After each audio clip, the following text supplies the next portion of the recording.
E aí, meu querido aluno, minha querida aluna, se você está assistindo, eu não sei se você está assistindo essa aula antes ou depois da parte um, essa é a parte 2 da nossa revisão final para o ISS Porto Alegre, mais uma prova para a gente brocar aí e botar aprovados, né? Tivemos aprovados ISS, perdão, ISS Cuiabá, tivemos aprovados, vamos ter aprovados, que vão ser anunciados ainda na CAGE Rio Grande do Sul, e agora é a vez do ISS Porto Alegre, tá?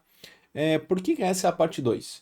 Na revisão final que a gente fez para o ISS Cuiabá, ela ficou um pouquinho grande, com quase 5 horas. E essa aqui estava ficando maior ainda. Então, para não ficar tão maçante tudo de uma só vez, resolvi dividir em dois blocos. Esse bloco a gente vai ver programação, é, governança e gestão, engenharia de software e segurança da informação. E aí, no outro bloco, bloco 1, se você já assistiu, você já sabe o que a gente abordou, mas a gente abordou mais a parte de dados, então banco de dados, ciência de dados, business intelligence e afins, tá bom? Que é o bloco que eu considero mais importante, embora Fundatec tenha um histórico de cobrança de questões muito fortes, principalmente em governança e gestão, tá? Então, sem mais enrolação, porque eu sei que você tem pouco tempo, vamos lá para a parte 2, falar um pouquinho sobre Python e R. O que eu quero que vocês prestem atenção aqui, principalmente porque as bancas são duas linguagens é, que trabalham com coisas semelhantes, né? Análise de dados, principalmente. R com uma vocação um pouquinho mais estatística, Python com uma vocação um pouquinho mais para análise de dados e ferramentas de machine learning, inteligência artificial. 2 pontos para cada linguagem. Primeiro, falando em Python, presta atenção que em Python os índices, quando a gente fala de índices em estruturas de dados, listas, por exemplo, eles começam na posição 0. E a gente tem intervalos abertos e fechados. Então, os intervalos, eles são abertos, perdão, são fechados e abertos, né? Eles começam fechados e terminam abertos. O que isso quer dizer? Se eu botar, por exemplo, um range 0,4, isso quer dizer que o primeiro elemento está incluso nesse intervalo, o segundo elemento não está incluso. Então eu teria 0, 1, 2 e 3 aqui, como uma lista, tá? Já o R ele tem umas peculiaridades, a gente vai ver um pouquinho mais à frente, mas basicamente a gente pode destacar que os índices começam em 1. Então, diferentemente da maior parte das linguagens, os índices aqui começam em 1 e a gente tem intervalo fechado nas duas extremidades, tá bom? Vamos fazer algumas questões aqui. A gente tem questões FGV e questões Fundatec. A Fundatec não tem tantas questões de código, mas eu ainda aposto em algumas cobranças. Pelo menos uma questão de programação, até porque é injusto colocarem programação no edital de vocês e não cobrarem na prova, tá? Então analise o código em Python a seguir. A gente tem a definição de duas funções, cada uma dessas funções recebe o mesmo parâmetro chamado x. Então a gente tem a foo, que roda o parâmetro x, e a bar, que roda também o parâmetro x. Embaixo a gente está rodando print bar 2. Quer dizer que a gente está chamando a função bar com x igual a 2. Isso que quer dizer bar 2, tá bom? Então o que a gente vai rodar? A gente vai rodar a função bar. O que ela retorna para a gente? Ela retorna foo de 2 vezes 2. Então a gente precisa resolver essa equação que ficou solta aqui, tá? Deixa eu também botar um pouquinho para o lado. Então a gente vai lá para a função foo, vamos rodar foo de 2 e ela vai retornar para a gente x mais 1. Como a gente sabe, x é o parâmetro que ela recebe ali em cima, né? Então 2 mais 1 igual a 3. Agora a gente consegue resolver essa equação aqui, 3 vezes 2 igual a 6. Gabarito letra B, tá? Questão tranquilinha para a gente começar a aquecer programação. Agora mais uma questão de Python, explicando um pouquinho sobre listas, explorando listas e loops de repetição. A gente tem uma lista L que começa vazia, e para x no intervalo 10, 1, menos 2, a gente vai fazer um append. Um append é quando a gente insere um valor dentro de uma lista, e no fim a gente faz um fatiamento, por parte dessa lista faz um print. O que esse range 10, 1, menos 2 diz pra gente? Primeiro ponto é a gente saber decompor ele, e ele vai orientar a gente na execução do comando. Então a gente vai começar em 10, o último elemento é 1, só que, lembrando, a gente não incluiu o último elemento, então em vez de ser 1, o último elemento vai ser o anterior, 2, né? E a gente desce em intervalos de 2 unidades. Então 10, 8, 6, 4, 2. Então isso aqui é basicamente o que a gente escreveu com range. A gente basicamente escreveu essa lista aqui. E a gente está rodando loop for. O for faz o quê? Para cada elemento que ele chama de x aqui, ele vai fazer a operação com base em x. Então, a cada iteração, a cada repetição, a cada loop, o x vai assumir um desses valores aqui. Então, na primeira iteração, o x vai ser 10, na segunda, 8, na terceira, 6, e assim por diante. E a gente faz a operação L.appendx, que serve para a gente incluir um elemento na lista. O append ele sempre vai incluir no final da lista. Então, por exemplo, na primeira iteração, a gente tem o valor 10. Então, seria como se a gente estivesse escrevendo L.append 10. E aí a nossa lista inicialmente vai ter o valor 10. E eu vou fazendo isso para todos os elementos dessa lista, desse range que foi apresentado aqui em cima, né? Depois eu tenho L.append 8, que seria a nossa segunda iteração.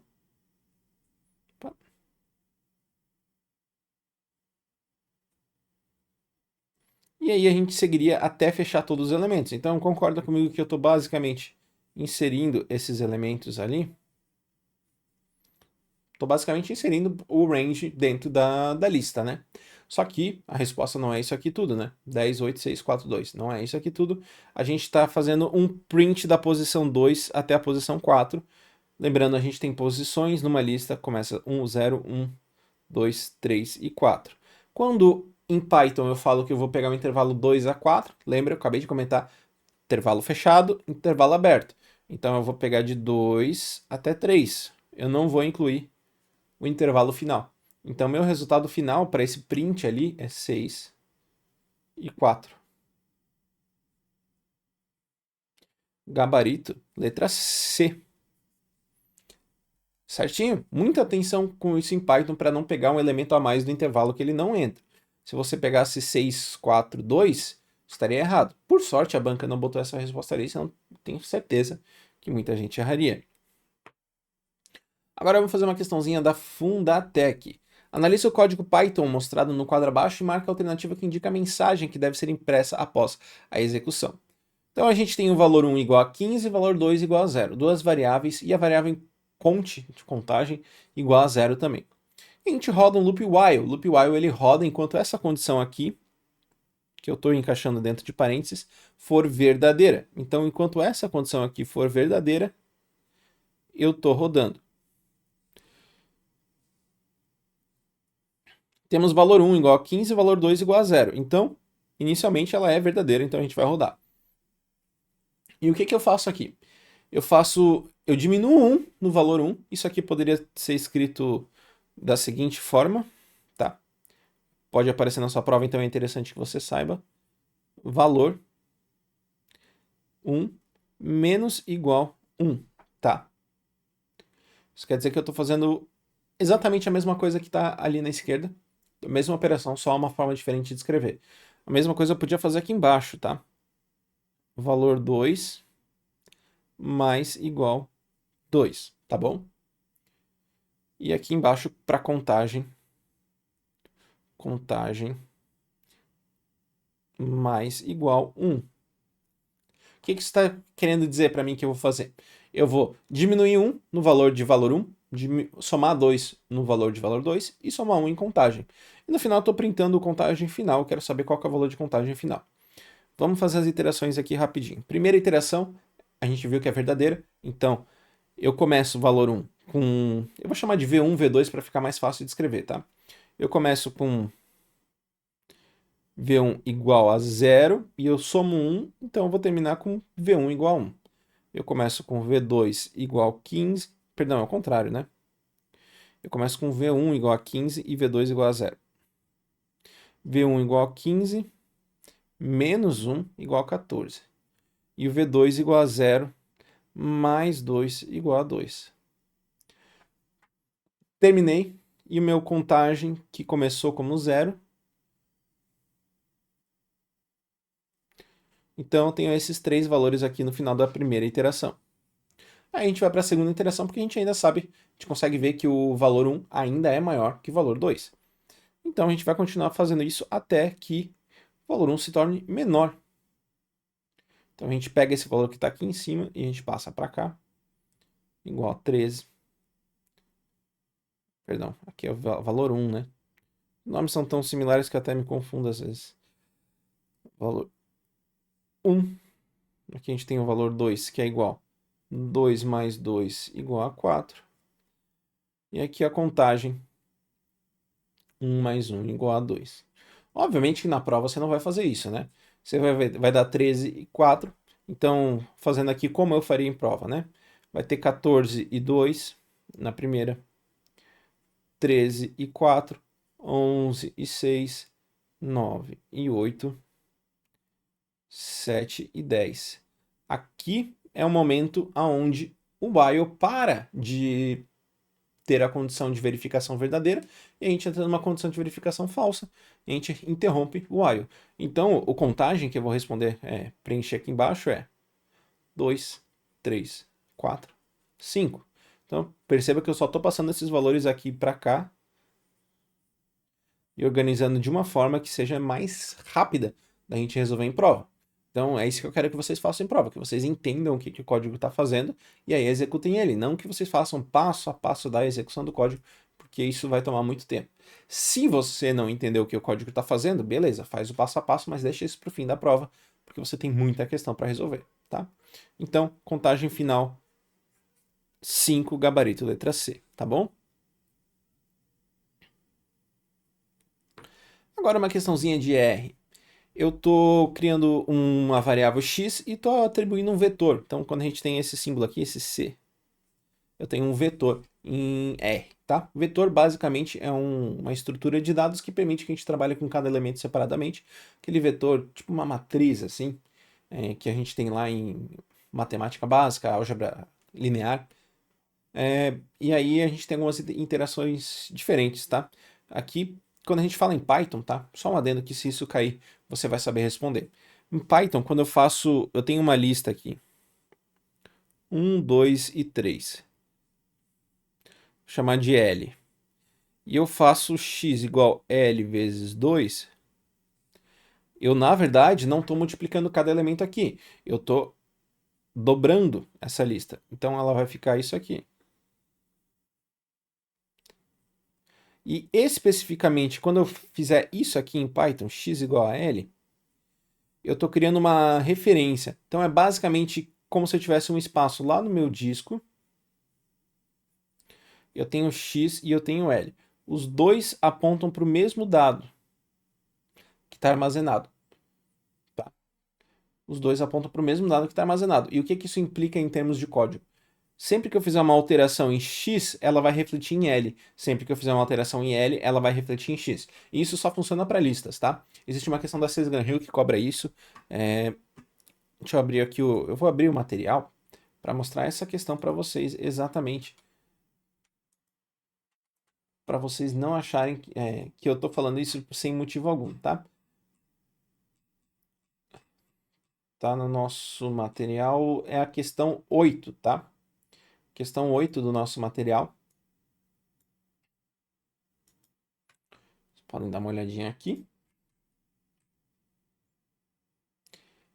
Vejam que eu tenho uma lista L1, uma lista L2. Nessa operação aqui, a partir de que eu botei L3 igual a L1, tudo que eu fizer em L3 reflete em L1. Então eu dou um L3 append 7, eu estou inserindo 7 na L3, que também reflete inserindo 7 na L1. Então eu começo L1 com 1, 2, 3, eu insiro um 3, então é 1, 2, 3, 3. E aí eu faço essa operação aqui de referência, de igualdade. E aí depois eu insiro 7. Então tanto L3 como L1, nesse caso, vão ser 1, 2, 3, 3, 7. E aí, tanto L1 quanto L3 vão ser 1, 2, 3, 3, 7, 8. Beleza? Tanto que a gente tem aqui a explicação certinha, 1, 2, 3, 3, 7, 8. E aí a soma, quando eu somo a L2 que está aqui em cima, tá bom? Só para vocês ficarem atentos a isso. Aqui, no R, quando eu tenho um vetor, digamos que seja um vetor 1, 2 e 3, e eu multiplico isso por 2, diferentemente das listas em Python, eu vou multiplicar cada um dos elementos por 2, tá bom? Atenção nisso, pode aparecer na sua prova. Mas, voltando à questão, eu tenho essa listinha aqui, tem um valor que me chama a atenção, que é NA. NA vem de Not Available. Ele não está disponível. E isso aqui é diferente de valores nulos. O NA, ele diz que existe um valor ali, mas eu não sei qual que é. Então, e o nulo é a ausência de valor mesmo. Então, é uma diferença sutil, eles são tratados de diferentes formas. E essa função aqui, justamente roda em cima no nosso caso, em cima do vetor, para verificar se tem valores ausentes. Então esse isNA, ele vai retornar true se tiver não disponível, not available, NA, ou ele vai retornar false se não tiver. No nosso caso, ele vai retornar true. Só que essa questão vai um pouquinho mais além, ela é bem inteligente. Ela pergunta em que etapa do ciclo de ciência de dados que a gente vai usar isso. E a etapa que a gente normalmente faz esse tratamento de valores ausentes é no pré-processamento, na preparação dos dados, justamente quando a gente quer detectar valores faltantes, para a gente analisar se é interessante atribuir um valor ou simplesmente eliminar esse valor que está ausente, beleza? Então, gabarito nessa questão. Letra A, uma questão muito inteligente que mistura programação com ciência de dados. É muito inteligente, muito legal essa questão, tá bom? Matrizes. Matrizes é o grande foco de R, tá? Como não tem nada dessa parte de exatas no seu edital, acho difícil cobrarem, mas, né, vamos nos preparar para saber como fazer isso aqui. Então eu estou criando uma variável chamada de mat, e ela é o quê?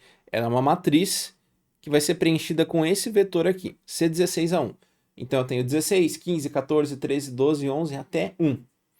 Ncol define o número de colunas, nrow define o número de linhas. Então, vou botar os índices aqui da matriz para a gente preencher ela. Lembrando, R começa do índice 1. Então, eu tenho 1, 2, 3, 4 linhas. 1, 2, 3, 4 colunas.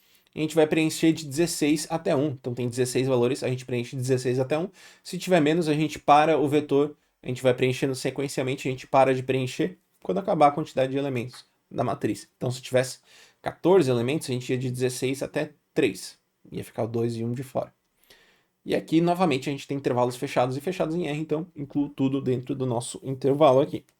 Então, o que a gente vai ter? Começa com 16, vou botar em outra cor para a gente preencher isso. A gente começa com 16 e a gente segue, como ele não define, eu consigo configurar como preencher, mas por padrão a gente preenche em colunas. Então eu vou descendo aqui e preenchendo. 16, 15, 14, 13, 12, 11, 9, 8, 7, 6, 5, 4, 3, 2, 1. E aí, para eu acessar cada um desses elementos, eu uso o índice. Primeiro o índice da linha, depois o índice da coluna. Quase tudo que envolve R e envolva índices, envolva essas coisas, é primeiro linha, depois coluna, tá? Mas o nosso código, ele executa esse comando aqui, diagonal. Acho que eu botei a cor branca, por isso que não está aparecendo.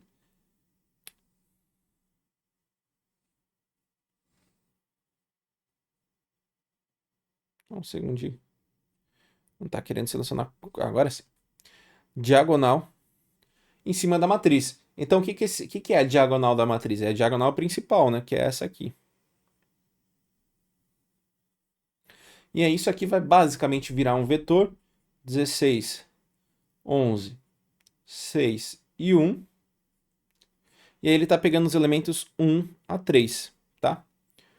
Lembrando, eu tenho o índice em R começando em 1, então 1, 2, 3 e 4, o índice, e a gente pega o começo e o fim do intervalo. Então é 1 a 3. Nosso retorno vai ser, esse 1 é um retorno padrão do R, para indicar a linha do que está sendo executado. 16, 11, 6. Gabarito letra A, tá bom? Agora a gente vai fazer, tem mais quantas questões? Mais duas questões de R, tá? Vamos fazer uma questãozinha que ela é aplicável para os dois, para Python e para R, que é a sistemática da recursividade. O que é recursividade? Ela acontece quando uma função chama ela mesma com uma variação de parâmetro, então normalmente a gente diminui o valor do parâmetro, eu posso aumentar, diminuir, normalmente a gente diminui, até que eu consiga resolver esse valor. E o que eu quero dizer com resolver? Eu vou chamar uma função dentro de outra função. Então eu vou ter um valor fixo e um valor que é a função que eu vou precisar executar novamente. Mas resolver essa questão vai ficar mais fácil de entender como é que funciona a recursividade. Ó. Eu tenho uma lista e essa lista recebe uma função. Na verdade, eu tenho uma variável que é uma função. Né? Essa lista é uma função e ela recebe o parâmetro param. Então, lista é uma função que recebe o parâmetro param. Se param maior que menos 3, eu vou fazer esse bloquinho de código aqui. Caso contrário, eu retorno 0. E aí eu estou rodando param igual a 15. Então, param igual a 15. Parâmetro maior que menos 3 é maior que menos 3. Então, o que vai acontecer aqui? Eu vou executar esse códigozinho que eu marquei antes, e ele vai ser igual a parâmetro mais lista de parâmetro menos 3. Então, o que vai acontecer? No começo, temp vai ser igual param, que é 15, né? Que é esse valor aqui em cima, mais lista de param menos 3, lista de 12. Então, eu não acabei de executar basicamente lista de 15? Isso aqui que está escrito aqui, é lista 15. Agora eu tenho que executar a lista 12. E a lista 12 vai cair no mesmo caso. De eu ter temp igual 12, porque agora esse é meu valor de param, mais lista 9. E eu vou continuando isso até eu conseguir resolver o valor. Ou seja, eu só vou conseguir resolver o valor quando eu não tiver mais essa recursividade, que é esse bloco lateral aqui, ó. Quando eu não tiver mais isso aqui, quer dizer que eu consegui resolver o valor. Ou seja, quando eu deixar de ter essa condição de menos 3 ali como verdadeira, maior que menos 3 como verdadeira, ou seja, o valor for igual ou menor que menos 3, menos 4, e aí eu vou cair no else e vou retornar 0, tá? Então, eu vou continuando executando isso até eu chegar no valor que eu consiga resolver o valor. Até numa iteração que eu consiga resolver o valor, tá? Aí eu tenho temp de 3 mais lista 0 e temp de 0 mais lista menos 3. Aí percebe comigo que quando eu rodar esse aqui, lista menos 3, eu vou cair no else. E aí eu vou retornar 0, né? Então, lista menos 3 é igual a 0. E aí eu consigo resolver esse valor aqui. Eu já consigo jogar aqui. E eu vou ter 0 mais 0 é igual a 0. Tem um 0 como temp. O nosso lista de 0, né? Então, basicamente, o que eu estou executando? Lista de 15, lista de 12, lista 9, lista 6, 3, 0, menos 3. Quando chegar em lista menos 3, eu consegui resolver o valor. E só um detalhezinho, eu estou retornando somente 0 aqui, tá? Eu não estou printando nada. Então, eu só retorno o valor, eu não tenho nenhuma interação com o console. Não vai aparecer nenhum código ali. Agora que eu cheguei no que eu gosto de chamar de fundo do poço, que é quando eu consigo resolver o primeiro valor, eu vou subindo preenchendo os demais. Só que atenção, como eu tenho um print aqui, esse print ele começa a aparecer a partir do momento que eu consigo resolver um valor. Então, o primeiro momento que eu consigo resolver um valor que tem dentro da recursividade que tem esse print é nesse momento aqui. Então, no console, o primeiro valor que vai aparecer é 0. Agora eu vou fazer isso aqui. Eu tenho 3 mais lista de 0. Lista de 0 é exatamente o que eu rodei aqui embaixo, tá? Então, lista de 0 é 0. Isso aqui vai dar 3. Lembrando, eu estou passando só esse valor aqui.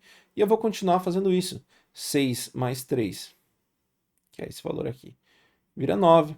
Então, eu começo com 0, tenho 3, depois tenho 9. Igual 9 mais 9, eu tenho 18. 12 mais 18, eu tenho 30. 15 mais 30, eu tenho 45. Lembrando, né, botar uma corzinha aqui para ficar mais fácil de visualizar. Esse 0 aqui é esse 0 aqui.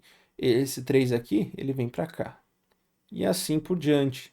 A recursividade ela vai resolvendo os valores e preenchendo as, entre aspas, pendências das demais funções que precisam ser preenchidas. Então, eu vou printar 0, 3, 9, 18, 30 e 45. Gabarito, letra D, tá bom? Recursividade basicamente é obrigatório que você saiba porque as bancas amam. Então, vamos fazer mais uma recursividade, tá? Ignora esse 1 aqui que ele veio errado do código. Ele não existe, tá? Eu copiei direto do TEC e no TEC tá errado, ele não existe, tá bom? Mesma coisa, XPTO é uma função que recebe o parâmetro k. Se k for maior que 0, eu vou fazer esse códigozinho aqui. Caso contrário, eu vou dizer que a é igual a 0 e vou retornar a.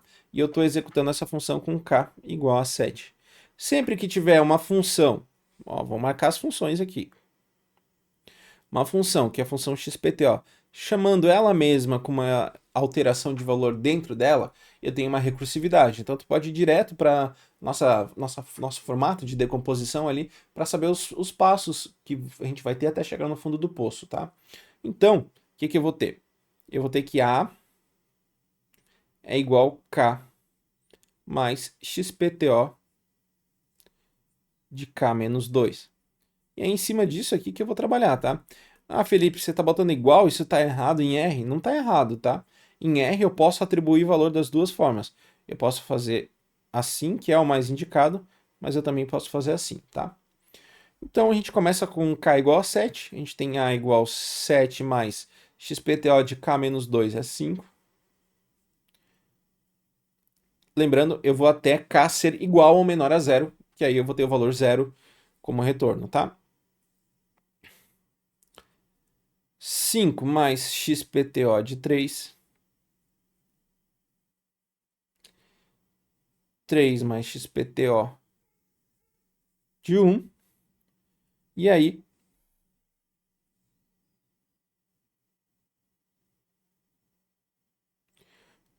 mais XPTO de menos 1. A partir desse momento, eu consigo resolver o valor, porque eu quebrei a minha condição do if, né? Eu quebrei, eu caio no else. Então, eu tenho que XPTO de menos 1 é igual a 0. E com isso, eu consigo começar a responder minha questão.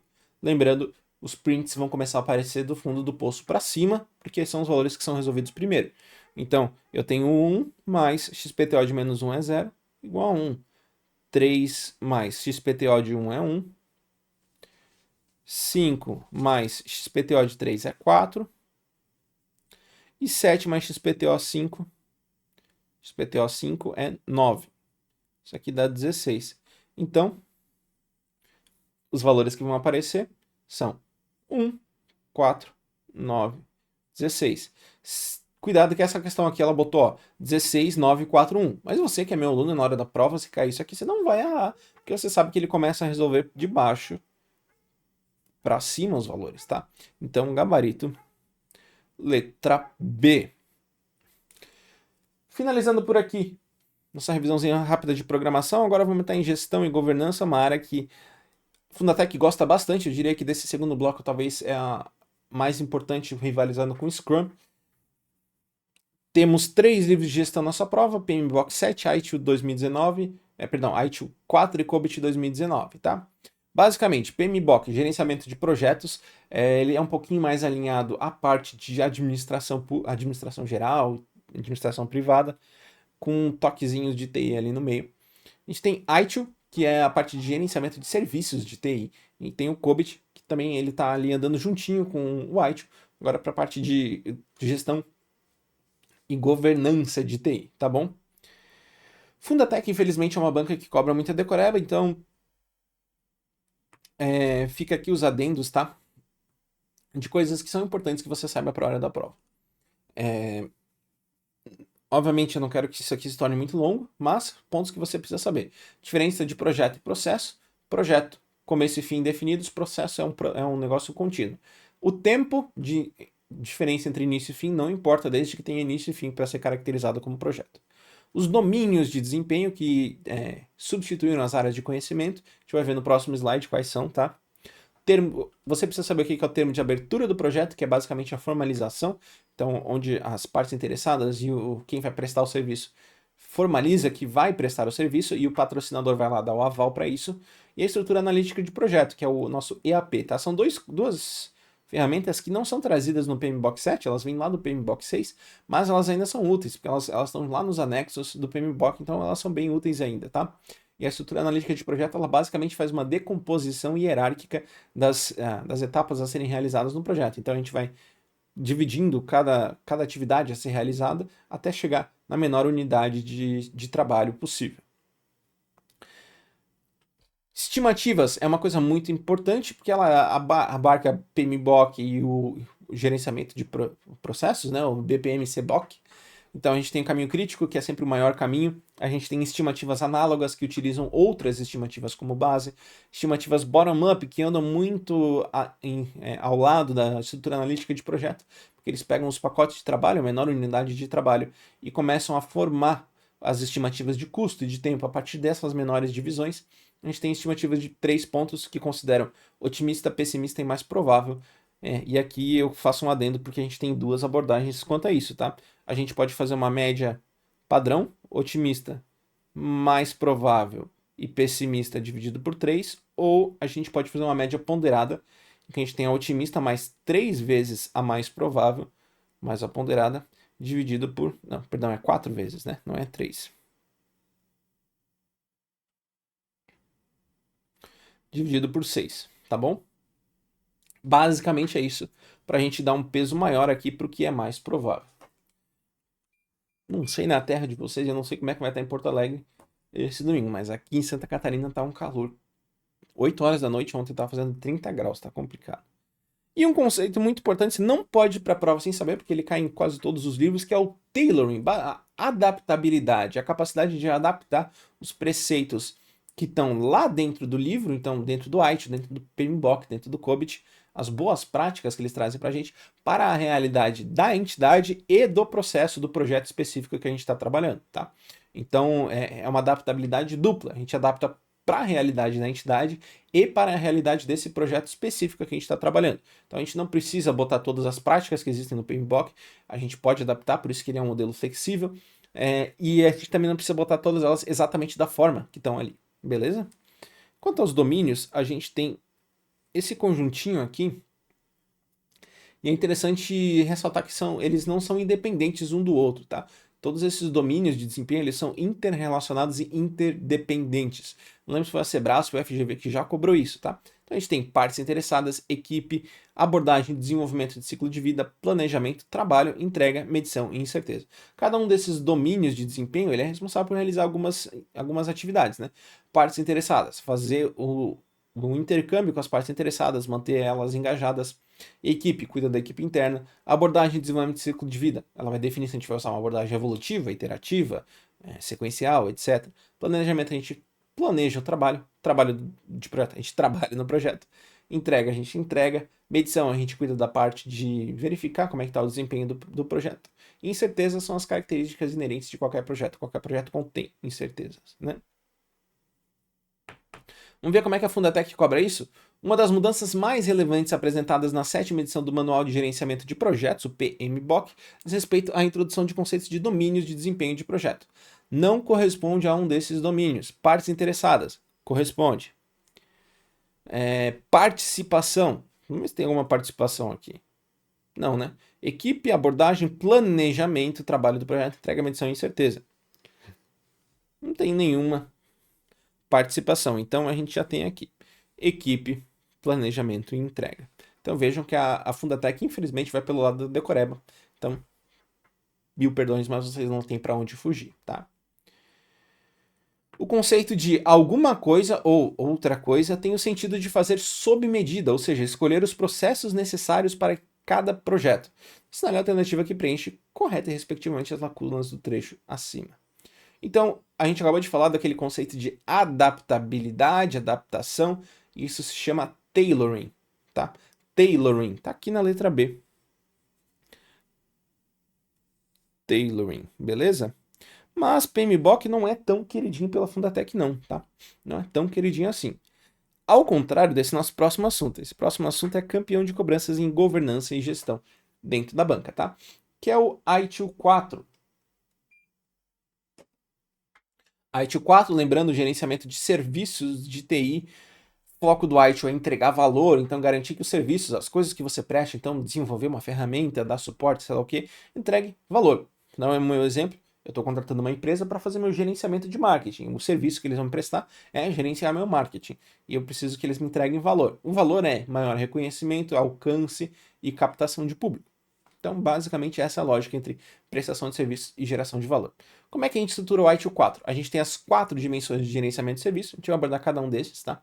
O sistema de valor de serviço e os seus componentes, os princípios orientadores, que fazem parte do sistema de valor de serviço, e os conceitos de incidente, risco e problema, que envolve gerenciamento de incidente, risco e problema, e é muito importante, tanto para a ITIL quanto para a COBIT, essa parte de incidente, risco e problema.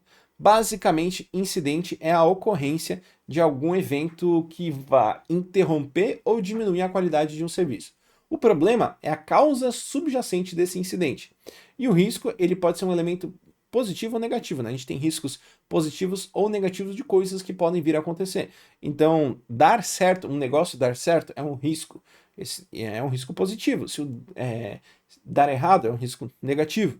Então, por exemplo, um risco negativo, ter interrupção na prestação de serviços, baixa de disponibilidade. Isso é um risco negativo, tá? Então, o risco ele não é sempre negativo, embora o nome aponte isso, mas esses 3 conceitinhos são bem importantes, né? Então, falando das dimensões, as 4 dimensões são basicamente dimensões internas, essas estão marcadas com 4 ali: organização em pessoas, informação e tecnologia, parceiros e fornecedores, fluxos de valor e processo. São 4 elementos internos que se relacionam com elementos externos também, como fatores políticos, econômicos, sociais, tecnológicos, legais e ambientais, cada um com uma intensidade maior ou menor, tá? Então, por exemplo, organização em pessoas se interage muito forte com o fator externo político, enquanto informação e tecnologia se interage muito forte com o fator externo econômico. E esses fatores aqui são fatores que eles contribuem para a geração de valor a partir dos produtos e serviços, e são pontos que a entidade deve considerar dentro do seu desenvolvimento de serviços, tá? Bom, para gerar valores, a gente tem entradas, que são demandas, que são oportunidades, que vão virar valor final para o cliente ou para a nossa própria entidade que está prestando esse serviço. E para isso acontecer, a gente tem um negócio chamado de Sistema de Valor Serviço, o SVS. E esse SVS ele é estruturado em 5 componentes: princípios orientadores, governança, práticas, melhoria contínua e um elemento central que é a cadeia de valor de serviço, tá? Já vai abordar um pouquinho, principalmente os princípios orientadores e a cadeia de valor de serviço. Governança, práticas e melhoria contínua é bem tranquilo de entender, né? As práticas é onde o ITIL se torna mais extenso. A gente tem muitas práticas que são divididas conforme o tipo de prática. A gente vai ver daqui a pouquinho. Princípios orientadores, basicamente você precisa entender eles para entender como é que o ITIL funciona, toda a ideia por trás dele, tá? Foco no valor, comece por onde você está, colabore e promova visibilidade, mantenha simples e seja prático, progrida iterativamente com feedback, pense e trabalhe holisticamente, ou seja, uma visão completa da entidade, e otimize e automatize sempre que possível. A cadeia de valor de serviços, aí é a principal responsável, a espinha dorsal responsável por transformar a demanda, oportunidades em valor. Então a gente também tem seus componentes aqui, engajar, que são os domínios da demanda, né? Os domínios da demanda, domínios do CVS, os componentes do CVS, engajar, obter e construir, entregar e suportar, desenhar e transicionar produtos e serviços, planejar e melhorar. Tudo isso é alinhado para a gente gerar valor, tá? Algumas questõezinhas da Fundatec. que tem bastante questões de ITIL, né? Então por isso que é uma das apostas mais fortes para a prova. Assinale a alternativa que não faz parte do gerenciamento de incidentes. Então, lembrando, incidentes no ITIL 4. Felipe, eu não li o gerenciamento de incidentes. Como é que eu vou responder? Lembra que incidente é a ocorrência real, né? Então, de um evento que vai diminuir a disponibilidade, afetar a qualidade, acabar com a disponibilidade do serviço. Como é que eu vou responder essa questão? Eu preciso analisar sobre essa perspectiva, minimizar impactos, entender o que são os incidentes e como é que a gente pode gerir esses incidentes, tá? Mais fácil do que decorar qualquer coisa que tem no áudio. Ó, tem por objetivo minimizar o impacto negativo dos incidentes através da restauração no menor tempo possível do serviço nos níveis acordados de operação. Isso é verdade. A gente faz isso no gerenciamento de incidentes. Orienta que incidentes devam ser registrados, priorizados e gerenciados de modo a atender expectativas de usuários e clientes. O tempo de resolução deve estar entre as expectativas pré-acordadas. E aqui a gente tem isso é verdade, a gente tem algumas métricas interessantes, né? O downtime, o tempo que o serviço fica fora, a gente tem o MTTB, MTBF, Mean Time Between Failures, tempo médio entre falhas, MTTF, Mean Time to Fail, tempo médio até falhar, então depois que começa a operacionalizar, qual é o tempo médio que ele leva para falhar. Algumas métricas que são acordadas lá no começo do desenvolvimento do projeto que a gente precisa obedecer. Então, eu quero uma disponibilidade de 99,8%. Eu tenho essa margem de 0,02 que eu posso ter o serviço fora e eu preciso, através da gestão de incidentes, garantir que ele não fique mais fora do que isso. Letra C. Recomenda usar uma base de dados que permita, com base em problemas e incidentes registrados no passado ou problemas já conhecidos, identificar mais rapidamente soluções temporárias ou definitivas para a resolução do incidente. Isso também está certo, né? A gente aprende com os erros, basicamente. A gente tem um banco de dados que, se eu tiver algum erro que já aconteceu no passado, eu já tenho soluções mais velozes para a gente trabalhar com isso, tá? Letra D. Envolve investigar a causa raiz de incidentes frequentes ou críticos, visando evitá-los no futuro. Isso está errado, tá? Por quê? O que é a causa raiz do incidente? A causa subjacente é o problema. Então, quem faz isso é o gerenciamento de problemas, não de incidentes, tá? Então, gabarito letra D. Propõe criar modelos ou templates de incidentes com o objetivo que os mesmos sejam resolvidos de forma mais eficiente, através de definição de passos a passos serem seguidos, responsabilidades e precauções serem tomadas antes da resolução do incidente, entre outros. Isso é verdade. Às vezes um serviço cai por algum problema que é frequente, você tem um passo a passo ali para resolver isso, de forma a diminuir os impactos negativos, tá bom? Gabarito dessa questãozinha, letra D. Agora, vamos fazer uma associação aqui entre coluna 1 e 2. Tinha um enunciado enorme que eu tirei, não faz diferença pra gente, tá? Basicamente, a gente vai associar o que tem na coluna 1 e o que tem na coluna 2.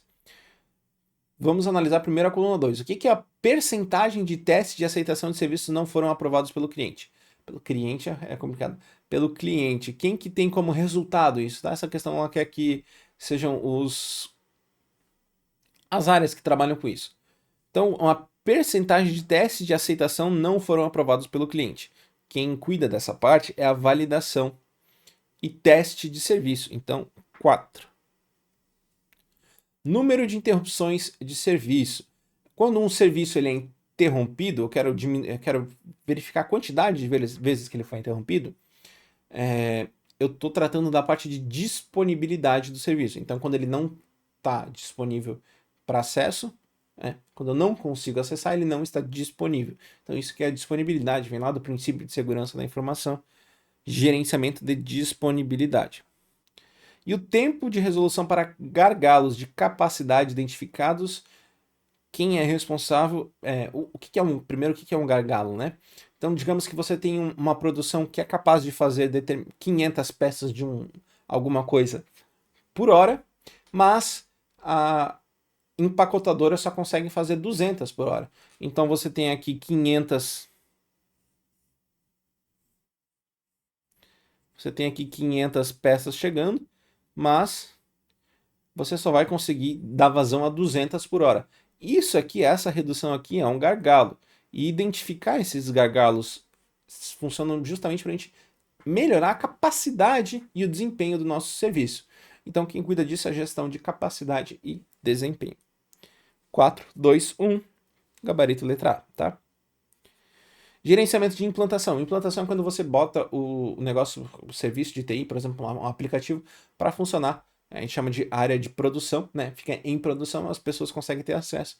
Quem faz isso é o gerenciamento de disponibilidade e o gerenciamento de continuidade de serviços. Aí é a parte de monitoramento para a gente acompanhar e garantir a continuidade de um serviço, tá? Para apoiar uma abordagem holística ao gerenciamento de serviços, o ITIL 4 define 4 dimensões do gerenciamento de serviços, que coletivamente são essenciais para facilitar a cocriação eficaz e eficiente de valor para os clientes e outras partes interessadas na forma de produtos e serviços. Assinale a alternativa que contém 2 conceitos que estejam entre as 4 dimensões. Então vamos lembrar as 4 dimensões lá? Organização em pessoas, informação e tecnologia, parceiros e fornecedores, fluxos de valor e processos. São 4 dimensões. Vamos ver essa questãozinha aqui, qual que não é. Organização. Organização. Essa questão tá um pouquinho esquisita. Espera aí. Deixa eu analisar uma coisinha nela. Ah, é, né? Ele quer as que estejam. Cobrou tanta questão incorreta que eu já estava me confundindo aqui. Então a gente quer a alternativa que estejam. Organização e pessoas estão. A abordagem holística não. A abordagem holística é um dos princípios, tá? Parceiros e fornecedores estão.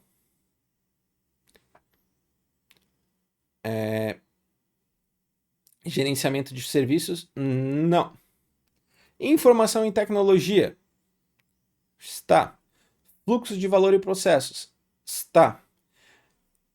Então, letra C é a certa. Uma forma tranquila de responder essas questões é lembrar que cada dimensão é composta por 2 elementos, né? Organização e pessoas, parceiros e fornecedores, informação e tecnologia. E a única que tem esse E nos 2 lados é a letra C, tá? Um macete que pode ajudar em tempos de desespero. Letra D. Organização e pessoas está certo, gerenciamento de serviços não, é uma área de gerenciamento. Né? Parceiros e fornecedores, sim. Abordagem holística, não. Então o gabarito dessa questãozinha é a letra C, tá bom?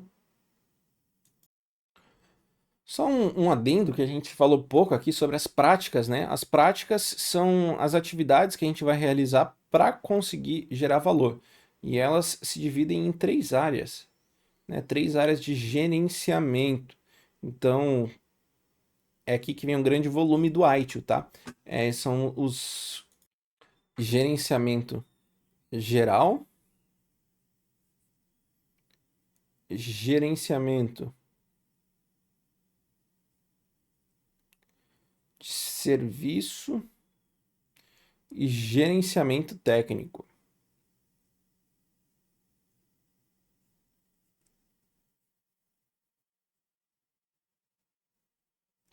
Vou botar o nosso material aqui para a gente dar uma revisada rapidinho nisso. Aqui, ó.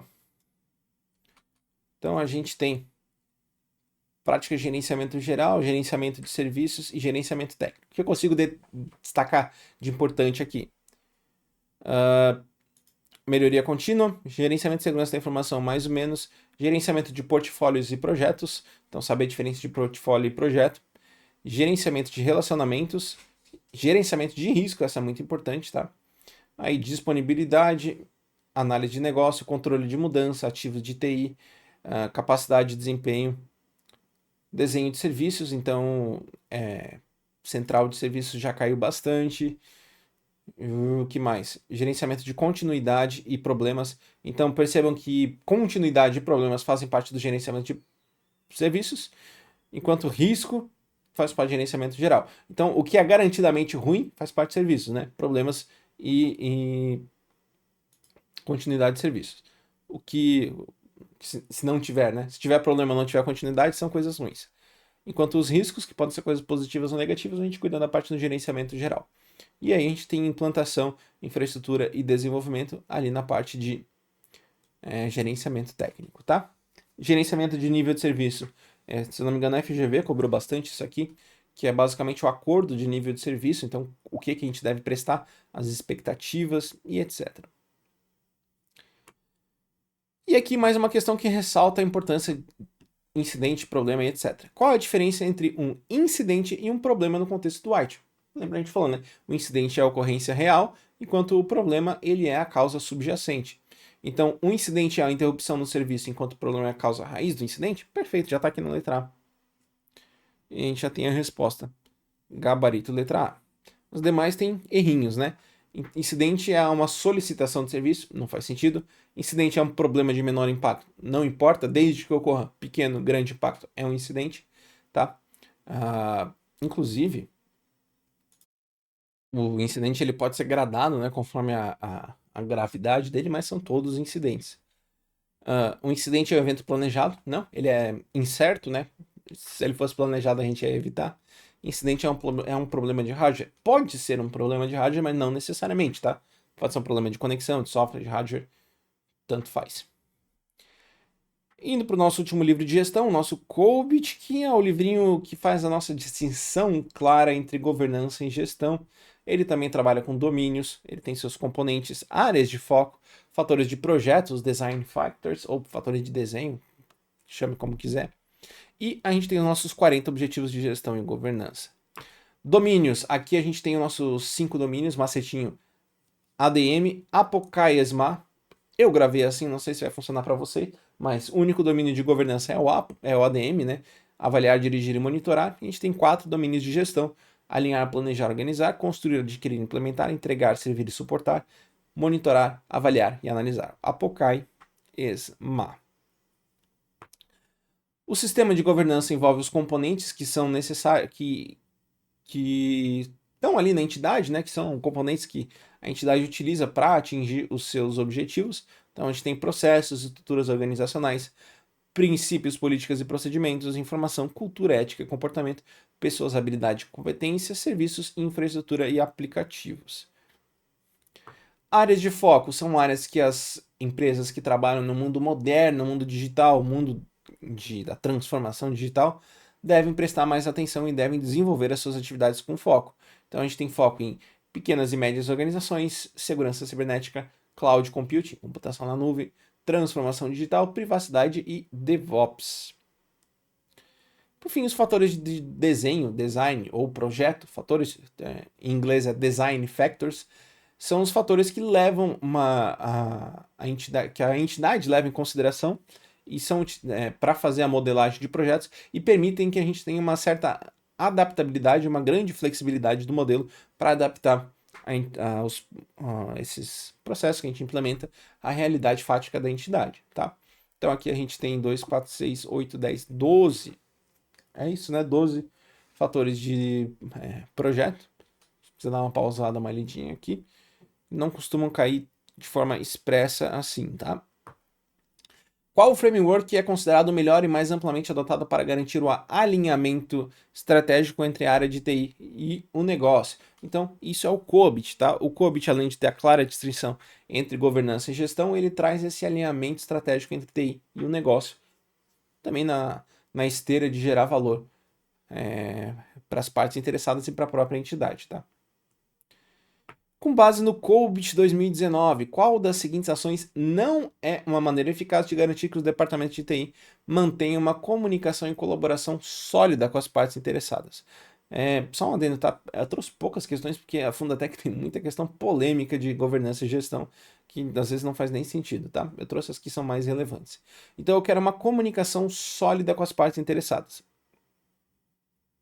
Quer dizer, que não traz comunicação sólida, né? Tem esse não muito grande aqui.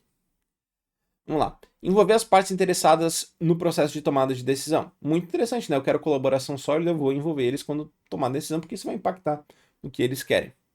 Então isso está certo, não é a nossa resposta. Relatando regularmente o desempenho de TI às partes interessadas. Então eu mantenho ela atualizada, isso é interessante para ela. Também não é o que eu quero. Identificando e abordando preocupações das partes interessadas. Por que isso seria ruim, né? Eu quero justamente tirar as dores, resolver os problemas da parte interessada. Então isso é interessante também. Desenvolver uma estratégia de TI clara e concisa, alinhada com os objetivos das partes interessadas. Óbvio que isso é interessante, né? Por que eu vou desenvolver alguma coisa que não é alinhada com os objetivos? No resto, a letra E, limitando o acesso das partes interessadas às informações sensíveis de TI. Aqui, se eu limitar o acesso às informações, mesmo que sejam informações sensíveis, eu não vou ter uma colaboração muito sólida. Então, quero saber tal coisa. Não pode, é informação sensível. Aí não dá certo, né? Então, gabarito dessa questão, letra I. Agora vamos continuar falando sobre modelagem de processos, notações gerenciais, Business Process Management Notation, ou seja, notação de gerenciamento de processos de negócio. Basicamente, a gente vai modelar os fluxos de processo de negócio a partir de em português, de piscinas e raias, pools e swim lanes, em inglês. Então, isso aqui é uma pool, uma piscina, composta por duas swim lanes. Cada swim lane equivale a um processo, conjunto de swim lanes que equivale ao negócio como um todo, né? Então aqui eu tenho o processo do cliente e o processo de pedido de mercadoria. E aí dentro disso eu tenho várias atividades, gateways e tal. Isso que é interessante que a gente lembre, tá? A gente tem as atividades, que são a menor unidade de trabalho, então, e cada atividade ela é composta por tarefas. Tarefa abstrata, não tem nenhuma identificação, a diferença está nessa anotação aqui em cima, tá? A gente tem tarefas de serviço, de envio, recebimento, usuário, manual. Aqui o manual já caiu, é uma mãozinha, né? Regra de negócio, execução de script. A gente também tem subprocessos, que basicamente é um processo dentro de outro, é uma atividade dentro de outra, e esse símbolo aqui indica que ela está colapsada. Ou seja, que aqui dentro tem um subprocesso. E aí, por exemplo, eu estou no computador, eu clico nesse mais, ele abre um processo aqui para eu identificar o que está acontecendo ali dentro, tá? Os fluxos de processo eles podem se bifurcar, se unir, e aí para lidar com essas bifurcações e uniões, a gente tem os gateways, né? A gente tem gateway exclusivo, paralelo, inclusivo, baseado em evento e complexo. Eu não vou explicar cada um deles, você pode pausar e dar uma lida aqui se você não estudou ainda, tá? Eu recomendo. Então, o gateway é caracterizado pela simbologia do losango e um símbolo interno. A gente tem o X, que ele diz exclusivo, né? X de exclusivo. O paralelo, que na verdade são duas linhas perpendiculares, é um maisinho ali, né? Inclusivo tem uma bolinha no meio. Baseado em eventos tem um pentágono, né? Um, dois, três, cinco lados, um pentágono. E o complexo tem esse asterisco aqui, que é uma forma mais complexa. A gente tem fluxos de sequência, que é a sequência de execução das atividades, fluxo de mensagem, que é uma comunicação, a gente tem fluxos associativos. E, além disso, a gente tem outros objetos que podem ser representados. Objetos de dados, repositórios de dados, e esses repositórios podem ter ainda especificações ainda mais detalhadas. Fundatec não costuma cobrar isso, então não precisa se preocupar. Além disso, a gente tem o processo de orquestração, que é o que a gente está acostumado ali com swim lanes e pools, né? Que é a orquestração dos processos, mas a gente pode ter processos de coreografia que basicamente mostram para a gente trocas de mensagens entre personagens ali do nosso fluxo de processo. Então a gente tem o cliente que compra um automóvel de uma concessionária.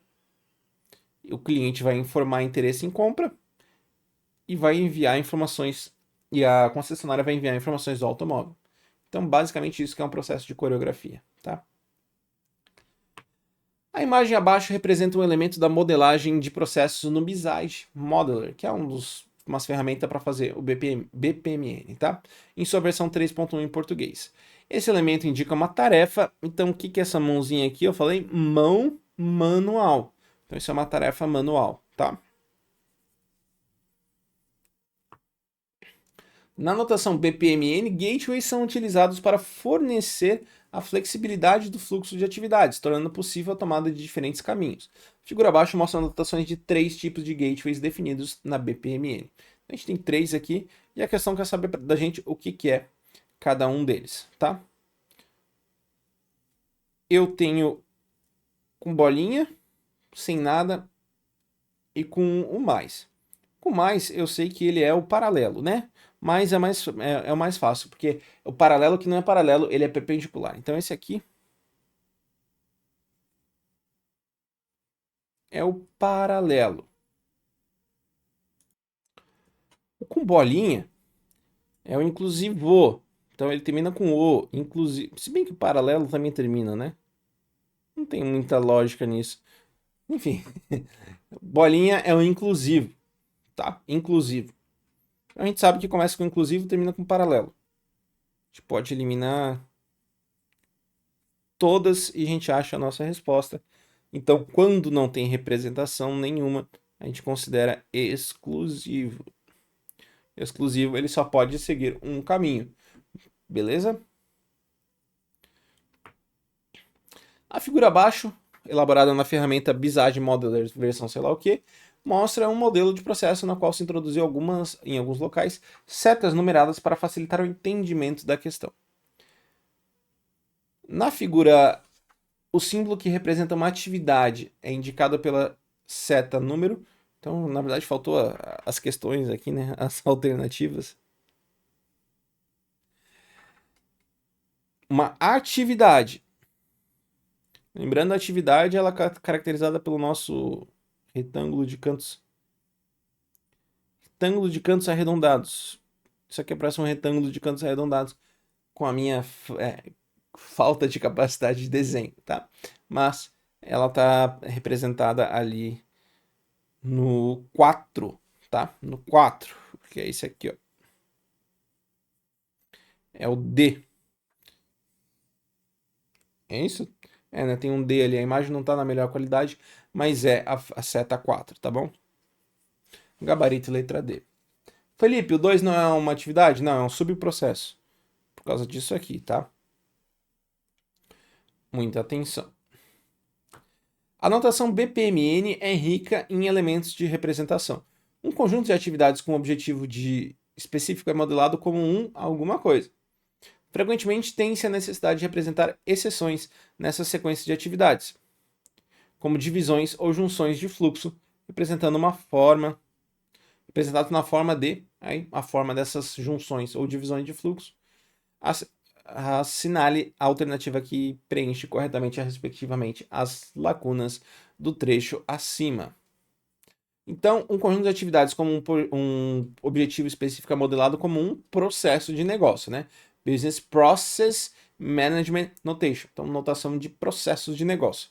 E quando a gente tem junções e separações de fluxo, eu tenho um gateway.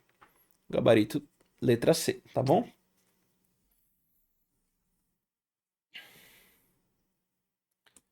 Bom, agora vamos falar um dos temas mais importantes dessa aula, parte de engenharia de software, principalmente as metodologias ágeis, tá? Metodologia ágil é uma filosofia para o desenvolvimento de softwares. Então, é um conjunto de princípios e posicionamentos, cultura organizacional, que a gente tem que tomar para tornar, segundo essa metodologia ágil, um desenvolvimento mais eficiente, que vai ser mais ágil, no sentido de reagir a mudanças, que vai ser mais adaptativo, tá? Então, basicamente, a gente tem Scrum, XP e Kanban dentro das metodologias ágeis, e o seu edital trouxe uma a mais que cai muito pouco, que é o Domain Driven Design. Deixa eu abordar ele também, tá? Os princípios da metodologia ágil, basicamente, destacam que a gente deve considerar mais indivíduos e iterações do que processos e ferramentas, mais software em funcionamento do que documentação abrangente, mais colaboração com clientes do que negociação de contratos, e mais responder a mudanças do que seguir um plano. Detalhe que eu tô falando mais, não quer dizer que a gente não vai pensar em processos e ferramentas, a gente não vai fazer documentação. É só que ela é secundária quando comparado com a sua contraparte, tá bom?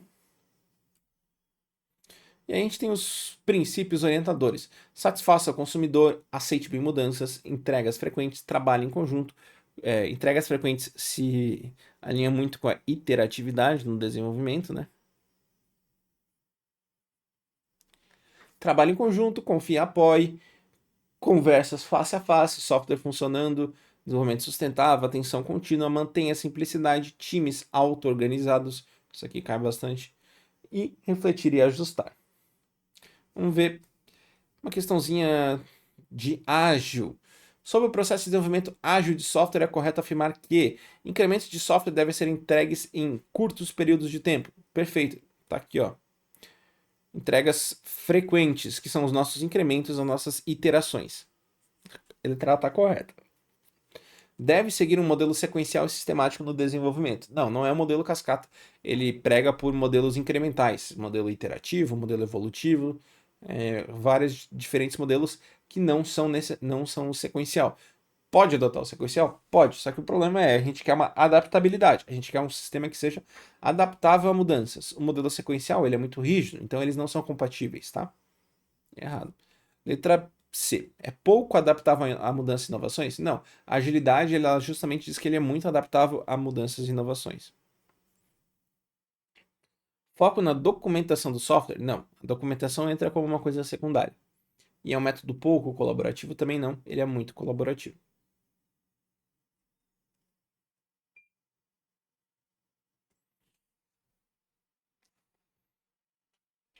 Quando se trabalha com metodologias ágeis, uma construção que agrega a especificação de requisitos na forma de histórias de usuário é o. Então, histórias de usuário são basicamente os requisitos, né? O que a gente quer entregar, analisado a partir da perspectiva do usuário. Então, eu quero que o usuário consiga logar e acessar todas as suas informações no painel de controle. Então, isso é uma história de usuário. Eu consigo converter isso em coisas tangíveis para serem feitas através de um negócio chamado backlog, especificamente o backlog do produto, Product Backlog. Gabarito letra B, tá bom? Sistema legado é um sistema, não vou chamar de antigo, mas uma versão antiga que ainda está rodando, tá? Users tasks são bastante tarefas de usuário, nada a ver com isso. Manifesto ágil é o que criou a metodologia ágil e primary planning seria um planejamento primário, um planejamento mais inicial, tá bom? Se vocês virem eu coçando muito o nariz, não estranhem, minha rinite, tá? Isso acontece quase toda aula. Eu preciso avisar porque, né, vai que acham que é alguma outra coisa. Bom, especificamente dentro das metodologias ágeis, tem um assunto que a Fundatec cobra demais, até exageradamente, que são, que é a metodologia Scrum. Então, basicamente, o Scrum é uma metodologia ágil que ela é baseada em ciclos iterativos chamados de sprints, que tem curta duração. Essa curta duração é 1 a 4 semanas. São semanas, não são meses, 1 a 4 semanas.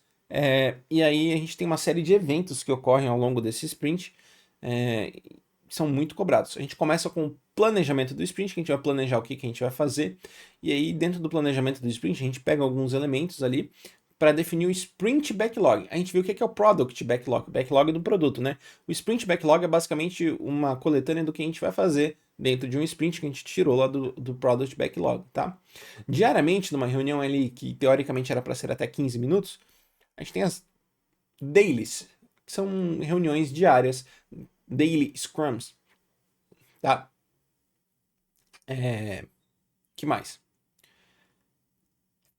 Passamos o sprint, terminamos, a gente tem dois eventos ali, revisão do sprint e retrospectiva do sprint. A revisão do sprint, ela tem um foco muito mais no que foi feito, então no incremento realizado. E aí ela envolve tanto a equipe que trabalha no desenvolvimento, quanto os stakeholders, as partes interessadas, tá?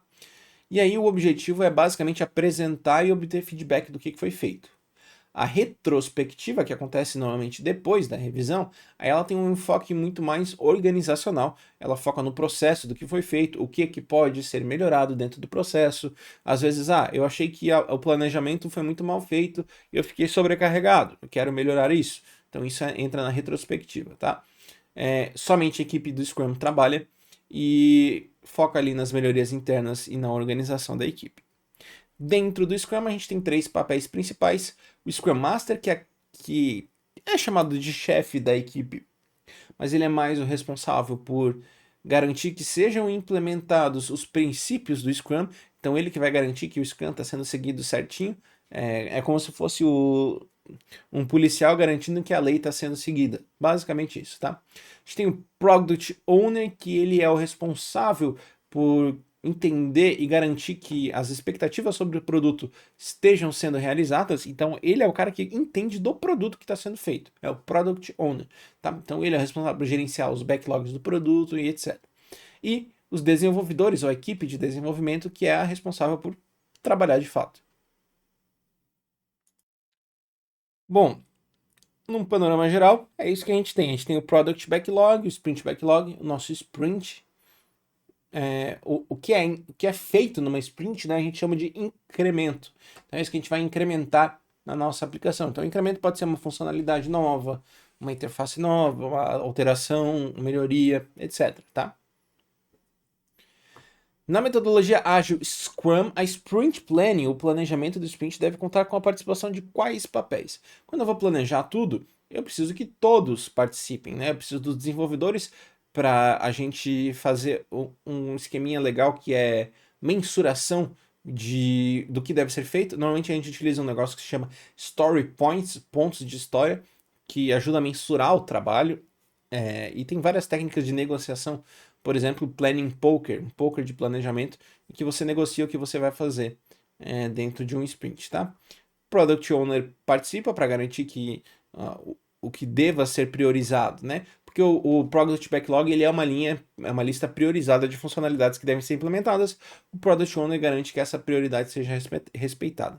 E o Scrum Master, por fim, para garantir que os princípios do Scrum estejam sendo aplicados, né? Então todos os três participam. Segundo o guia do Scrum versão 2020 em português, disponível no site scrumguides.org, a lista ordenada e emergente do que é necessário para melhorar o produto é denominada, então, lista emergente do que é melhorar o produto, é o que a gente vai implementar, isso é chamado de Product Backlog, tá? Certinho? Nenhuma dúvida nisso, né? Quem é o responsável por liderar, treinar e orientar a organização na adoção do Scrum? Quem que é o policial do Scrum? É o Scrum Master, tá? Gabarito letra A. Assinale as assertivas abaixo sobre a metodologia ágil Scrum, considerando o guia Scrum, etc, etc, etc. O Sprint Backlog é uma lista ordenada e emergente do que é necessário para melhorar o produto. Olha que é a mesma que ele disse aqui, ó. Lista ordenada e emergente para melhorar o produto. É a mesma coisa, mesma coisa. Isso aqui é o Product Backlog.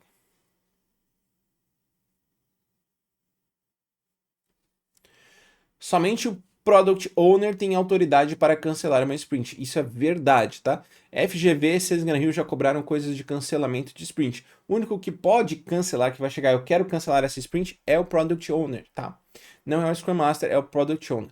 O Product Owner pode fazer isso a pedido do Scrum Master ou por iniciativa própria. Mas só ele pode fazer isso é verdade.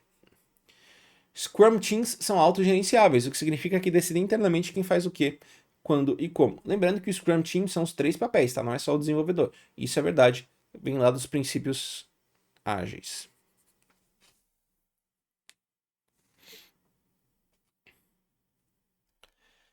Analise a figura abaixo. Ela representa um gráfico de. Então, esse é um assunto que cai tanto em gerenciamento de processos quanto em Scrum. O que esse gráfico traz pra gente? Nas colunas, a gente tem as tarefas realizadas. Então, eu acabei de falar para vocês dos story points, né? Então, vamos usar como exemplo os story points. Nesse gráfico aqui, eu tenho 35 story points. Então, digamos que durante um sprint eu tenho que realizar 35 story points, 35 atividades. E esse gráfico ele está medindo quantas atividades foram feitas ao longo do sprint. Então, eu tenho 10 dias, na verdade eu realizei 30 story points, então ainda faltam 5 story points para serem realizados. Essa linha vermelha seria a linha ideal e a linha azul o real, que realmente está sendo feito. Esse tipo de gráfico ele é denominado gráfico de burn up. Burn up, up porque está subindo a curva, tá? Gráfico de burn up. A gente tem uma contrapartida que é o gráfico de burn down, que daí ele começa do total, então eu começaria daqui de cima e eu iria decaindo ele ao longo do tempo, mostrando quanto trabalho ainda precisa ser feito, né? Então, enquanto o burn up mostra quanto trabalho já foi feito, o burn down ele fornece uma informação de quanto ainda precisa ser feito. Os dois basicamente trazem a mesma informação, mas um desce e outro sobe, tá? É a diferença. Quando descer, burn down, quando subir, burn up, tá bom? Aqui estão os dois tipos de gráfico. Primeiro de cima, o burn down, e essas barras aqui embaixo mostram quanto foi feito no dia, tá? Óbvio que isso não está proporcional ao gráfico, isso é só uma representação qualquer. E aqui a gente tem o burn up, tá? Aqui tá burned up, não, é burn up. Beleza?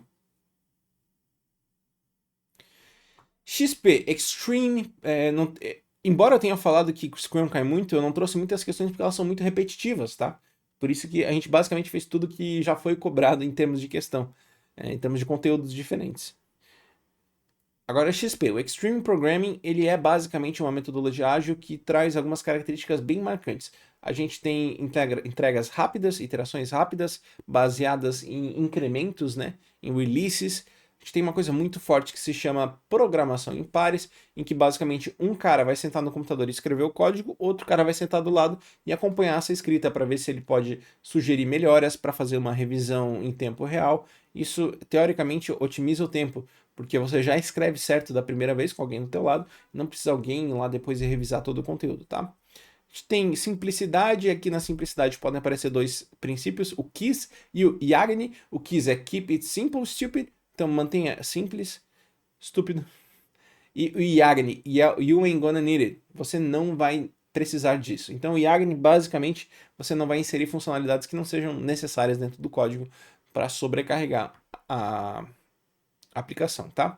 E a gente tem o XP que ele conta com uma participação constante do usuário em campo de desenvolvimento, então é como se o usuário estivesse ali a todo tempo numa abordagem de revezamento, então a gente vai revezando os usuários que estão ali, partes interessadas, usuários, etc., justamente para ajudar na orientação do programa. Então isso é fácil porque eu preciso fazer alguma coisa, não sei como é que o usuário quer, eu vou lá e pergunto para ele porque ele está ali na minha frente, tá? E por fim a gente tem as histórias de usuário que são os nossos guias do que desenvolver. A cenário alternativa que corresponde à metodologia de desenvolvimento ágil, que tem como programação, que tem a programação em pares como uma das suas características. Então, falou programação em pares, falou em XP, Extreme Programming. A cenário alternativa que apresenta uma característica da metodologia ágil Extreme Programming. Reuniões diárias de 15 minutos, isso é a Daily Scrum, tá lá no Scrum. Modelos como artefato primário do processo de desenvolvimento. Não, isso aqui seria uma prototipagem. Programação em dupla, show. Falou. Programação em dupla, falou. Programação em pares, programação em dupla, etc. Ciclos adaptáveis. Isso aqui é uma característica geral dos métodos ágeis, né? Do XP, né? Desenvolvimento dirigido a funcionalidades, também não. Quando a gente fala de XP, Extreme Programming, a gente tem o TDD, Test Driven Development, é um desenvolvimento orientado a testes, tá? Kanban. O quadro Kanban basicamente é uma metodologia baseada no uso do quadro Kanban, tá? O quadro Kanban pode ser utilizado dentro do Kanban ou fora. Ele organiza o nosso trabalho a partir de um fluxo contínuo. Então, cada coluna nesse quadro representa uma etapa do fluxo. Então, eu tenho a fazer, em progresso, testando, feito. Nesse exemplo aqui. Então, o que é interessante do Kanban? Além do quadro, é que a gente tem cada cardzinho aqui, um post-it, é basicamente uma funcionalidade que a gente tem que desenvolver, como se fosse um item do Product Backlog ou uma história de usuários. E aí a gente tem uma análise visual que a gente consegue ver quando a gente está muito lotado em alguma coisa. Então, o que destaca nessa imagem aqui? Que a gente está muito lotado no a fazer e a gente tem bastante coisa nos testes. A gente tem um em progresso ali mediano e a gente tem um negócio dentro do Kanban que a gente limita a quantidade de cards dentro do progresso, dentro de em progresso, né? In progress. O work in progress, o WIP, um limite da quantidade de trabalho em progresso, justamente para não sufocar, sobrecarregar os desenvolvedores e fazer com que entreguem produto de baixa qualidade.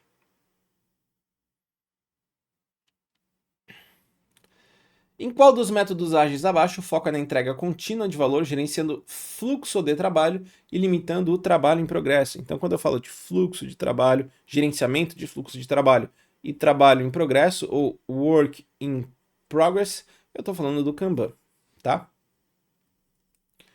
O quadro que apresenta a movimentação em fluxo dos itens de trabalho, representados por fichas que atravessam as colunas desse quadro, da esquerda para a direita, em um movimento linear, indo da primeira para a última coluna, é denominado nosso quadro Kanban.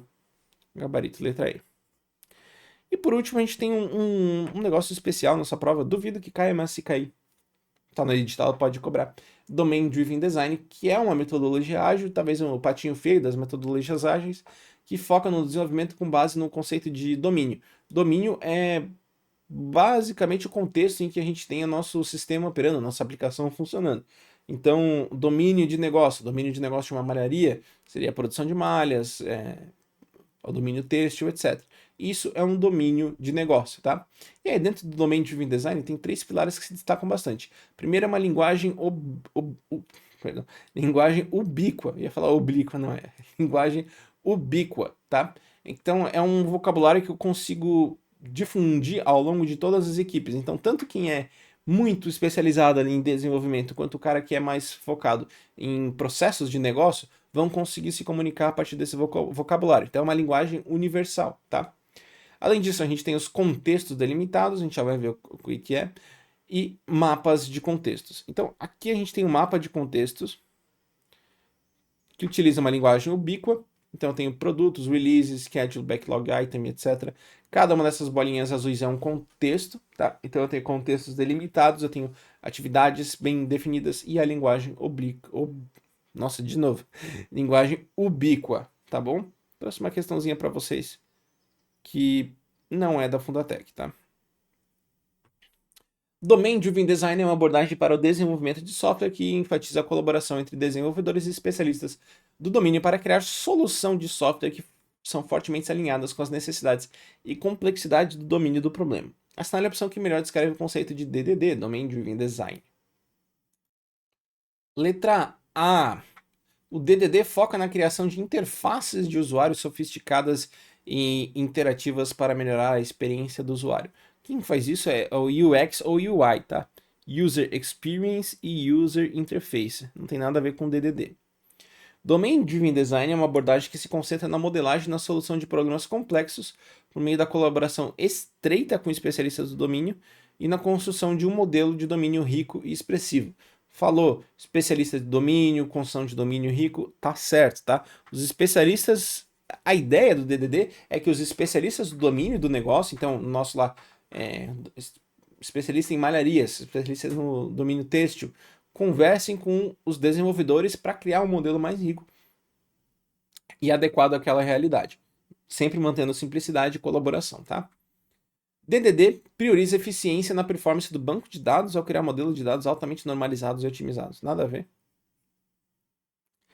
DDD enfatiza o uso de frameworks e bibliotecas de terceiro para acelerar o desenvolvimento de software. Não, eu preciso ter um conhecimento do domínio, utilizar esse domínio, então não necessariamente vou conseguir usar bibliotecas de terceiros, tá? E DDD se concentra principalmente na implementação de testes automatizados para garantir a qualidade do código. Está mais alinhado ao TDD, que é o Test Driven Design, tá? E uma questãozinha da CESP. No desenvolvimento embasado em Domain Driven Design, a definição da tecnologia a ser utilizada tem importância secundária no projeto. Exatamente por quê? Porque a gente tem um domínio se sobressaindo em relação à tecnologia. Então, o que eu vou usar é secundário. O que importa para mim é atender o contexto do domínio, tá bom? Então, isso aqui tá certo. Certinho? Nosso último assunto, essa pequenininha revisão, né? Se só esse bloco tem estamos em 1h20, vamos para, sei lá, 2 horas. Quero nem ver como é que vai ser amanhã. Não vai ser tão longo. Princípios da segurança da informação, nosso InfoSec, Information Security. A gente tem o nosso pilar SID, que está na 27001, a norma ISO de gestão de segurança, né? Confidencialidade, integridade e disponibilidade. Temos outros princípios, autenticidade, não repúdio, posse e utilidade. Você pode pausar e ler aqui, mas os principais são os 5 primeiros ali. Confidencialidade, que somente quem é autorizado pode acessar a informação. Integridade, que previne que haja alterações não autorizadas dentro de um arquivo. Disponibilidade, que a informação deve estar disponível a qualquer momento que for necessário que ela esteja. Autenticidade, que é a garantia de quem fez alguma ação, né, algum dado, então a garantia de autoria. e o não repúdio, que é a impossibilidade de negar a auditoria. Então, não repúdio e autenticidade andam par a par na maioria dos casos, tá? São propriedades essenciais da segurança da informação. Confidencialidade, certo. Cultura organizacional, não é essencial, né? É muito legal ter cultura, mas não é essencial para a segurança da informação. A cultura organizacional, ter a segurança da informação como uma cultura organizacional é interessante, mas a cultura não é em si um princípio, tá? Disponibilidade, sim. Integridade, sim. Interoperabilidade, não. Interoperabilidade é um dos princípios da acessibilidade, tá? Então a gente tem um 3 e 4, gabarito C. Sobre os conceitos e mecanismos que norteiam a segurança dos sistemas. A capacidade de provar que um usuário ou um aplicativo é realmente quem essa pessoa ou o que esse aplicativo afirma ser é denominado. Então, a capacidade de provar a autenticidade de alguém. Então, garantir que fui eu, Felipe, que acessei aquele aplicativo. Fui eu, Felipe, que entrei na minha conta do banco e movimentei o meu dinheiro. Isso é autenticidade, autenticação. Tá? Dentre os princípios que norteiam a segurança da informação, qual visa garantir que a informação seja proveniente de fonte a qual é atribuída. Novamente, se eu quero atribuir alguma informação à sua fonte, eu estou procurando a autenticidade dessa informação. Gabarito letra B, a gente vê que Fundatec gosta muito de autenticidade, tá? Criptografia é o processo de segurança justamente para a gente garantir primariamente a confidencialidade de informações, tá? Então a gente vai pegar um texto legível, aplicar algum algoritmo ali e transformar ele em um texto ilegível. A gente tem duas formas de criptografia: criptografia simétrica e assimétrica, tá? Qual que é a diferença? A criptografia simétrica usa uma mesma chave para criptografar e para descriptografar. Então a gente só tem um conceito chamado de chave privada. Essa chave privada ela é secreta, ela não deve ser colocada em público, porque quem tiver acesso a essa chave privada vai conseguir descriptografar, que é o processo de tornar o texto ilegível em legível, tá? O que é interessante saber? Algoritmos. A gente tem esses 4 algoritmos aqui que caem na criptografia simétrica, tá? AES, DES, Blowfish e RC4. AES, DES e Blowfish, cifra de blocos, RC4, cifra em fluxo. O Cajuzinho deu uma bela alongada aqui. Talvez vocês tenham ouvido. Já a criptografia assimétrica, ela tem duas abordagens. Por padrão, quando ninguém fala mais nada, a criptografia assimétrica, ela busca garantir a confidencialidade. Então, aqui na criptografia assimétrica, a gente está focado na confidencialidade, sim, né? A gente não quer que ninguém de fora tenha acesso à informação. Já na assimétrica, a gente pode focar em coisas diferentes. A principal seria a confidencialidade. E como é que isso funciona? Criptografia assimétrica quer dizer que a gente tem um par de chaves. Cada pessoa na relação, então eu tenho o emitente e o destinatário, tem um par de chaves. O emitente tem a sua chave privada e a sua chave pública. Privada não pode ser divulgada, pública pode. O destinatário também tem uma chave, um par de chaves, a sua chave privada e a chave pública. Sempre, sem exceção, sempre que houver uma assinatura com uma chave do par, uma criptografia com uma chave do par, a descriptografia vai ser com a outra chave do par. Então, se eu assinar com a chave privada do emitente, eu consigo descriptografar. Que eu falo assinar porque a gente usa criptografia na assinatura, né? Mas se eu criptografar com a chave privada do emitente, eu vou descriptografar com a chave pública do emitente. Então é sempre o par, privada e pública da mesma origem, tá? Então, se eu criptografei com a pública do emitente, eu descriptografo com a privada do emitente. Com a privada do emitente, pública do emitente. E o mesmo vale para o destinatário. Se eu criptografei com a chave pública do destinatário, ele vai conseguir descriptografar com a sua chave privada. E quando eu quero garantir confidencialidade, é exatamente isso. Por quê? Porque eu vou criptografar com uma chave que teórica é pública, né? Com a chave pública do destinatário, mas só o destinatário, porque só ele tem a sua chave privada, vai ter a capacidade de descriptografar essa mensagem. Já essa é a forma padrão, né? Quando eu não falar mais nada, essa é a criptografia assimétrica, é a criptografia de chave pública, também chamada. Quando eu quero garantir a autenticidade, aí eu faço uma coisa um pouquinho diferente. eu quero garantir que a fonte diz ser quem ela é. Então, eu vou criptografar com a chave privada do emitente, então da origem, e aí essa mensagem vai poder ser aberta pela chave pública da origem. Então, isso vai garantir que aquela chave privada é de quem ela diz ser, tá? Essa é a criptografia assimétrica.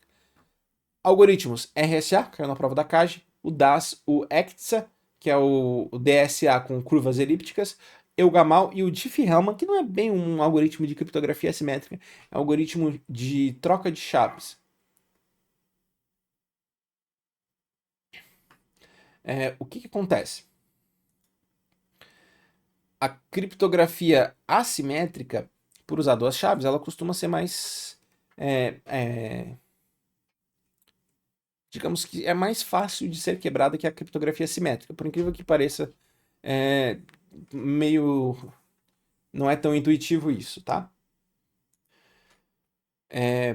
Criptografia assimétrica, normalmente a chave pública ou a chave privada, ela é feita a partir de cálculos a partir do seu respectivo par. Então, quando você tem acesso à chave pública, existem métodos que você pode usar para tentar chegar à chave privada. Esses algoritmos, eles justamente tentam complicar, até um ponto de ser praticamente impossível, você chegar na chave privada, né? Mas eles são um pouquinho... Os métodos são mais simples, então eles são um pouquinho mais rápidos. A criptografia assimétrica, ela usa metodologias de cálculo mais avançadas, então ela é mais difícil de ser quebrada, tá bom? Então a assimétrica é mais difícil de ser quebrada, a simétrica é mais difícil de ser quebrada e a assimétrica é mais fácil de ser quebrada, tá bom? Bom, hashes criptográficos, a gente vai basicamente gerar um texto inelegível de tamanho fixo, então cada algoritmo vai gerar um tamanho fixo de texto, né? Então, sei lá, 256 bits, 512 bits, etc. Normalmente é muito maior que isso, né? 256 nesse chá ali está envolvido com o algoritmo em si. Mas basicamente, a gente, independente do tamanho de entrada, a gente vai passar essa entrada por uma função, e essa função ela vai gerar um texto de saída. Esse texto de saída é criptografado, sempre tem tamanho igual, independente do tamanho da origem, tá? Quais são os problemas? É a capacidade de ter colisão, então ter duas origens que geram um mesmo hash, um mesmo texto cifrado. Tá? Isso é chamado de colisão dentro de hashes. Por isso que existem algoritmos como esse MD5, que são considerados deprecados por serem pouco seguros, por já terem sido quebrados, tá bom? Aqui uma tabelinha para você memorizar. A gente tem a criptografia simétrica e assimétrica, tá? Você pode pausar e ler certinho. E os algoritmos de hash, tá? Então,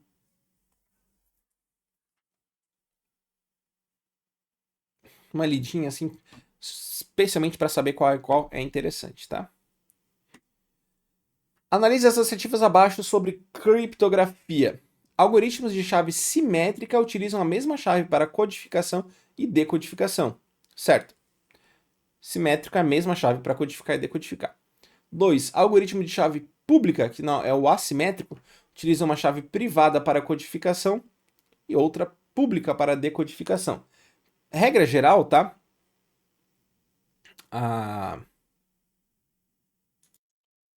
Lembra que eu te falei que, regra geral, a gente preza pela confidencialidade na cifra de chave pública, né?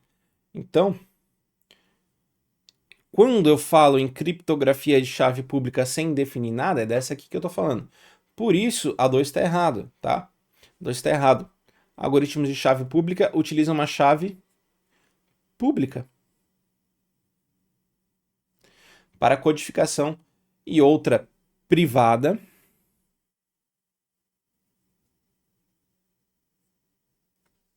para decodificação. Isso é o padrão quando ninguém fala mais nada, tá? E 3. Um dos princípios fundamentais da criptografia é que todas as mensagens devem conter alguma redundância, ou seja, informações que não são necessárias para a compreensão da mensagem. Isso é essencial, tá? Dentro da criptografia, isso está certo. E ajuda a gente a proteger. Porque a gente tem alguma redundância ali, isso dificulta a quebra da criptografia. Então, corretas 1 e 3, gabarito letra D. Considere que uma pessoa A precisa enviar uma mensagem para uma pessoa B e pretende criptografá-la usando um algoritmo simétrico como o DES. Das alternativas a seguir, qual corresponde corretamente ao processo de criptografia? Então ele quer uma criptografia simétrica. A pessoa vai cifrar a mensagem com a chave privada e a pessoa B vai decifrar com a chave privada também. Então, letra A, pessoa A usa a chave pública, já não faz sentido, porque a gente não tem chave pública na cifra privada, na cifragem simétrica. Né? Letra B, pessoa A cifra a mensagem com a chave secreta, ou a chave privada, compartilhada com pessoa B e envia a mensagem cifrada para a pessoa B, para que ela possa decifrar usando essa chave secreta compartilhada. Perfeito. Como é que isso funciona? A gente vai usar o método, o que é normal, então isso não vai cair em prova para vocês, mas o que é normal, a gente vai criptografar com a criptografia simétrica, porque ela é menos custosa, e aí a gente vai usar a criptografia assimétrica para o protocolo de troca de chaves, porque você precisa trocar a chave com o destinatário precisa ter a chave privada para a criptografia simétrica para acessar. Então, esse protocolo de troca normalmente é o Diffie-Hellman, tá? Normalmente, tá? É assim que a gente utiliza. Letra C. Bom, a gente já tem a resposta, né? Não faz sentido seguir nas demais. Mas, letra C. Cifra usando a sua própria chave privada e envia para a pessoa B sua chave pública. Não tem chave pública. Usa sua própria chave pública na letra D. Não tem chave pública. Pessoa A usa a chave privada de pessoa B para cifrar a mensagem. E pessoa B usa, então, sua própria chave pública, também não existe, para decifrar a mensagem. Então, gabarito letra B, tá bom? Assinale a alternativa que corresponde a um método criptográfico que utiliza a criptografia de chave assimétrica, também conhecida como criptografia de chave pública. Isso aqui é um pouquinho chato, porque você precisa decorar, né?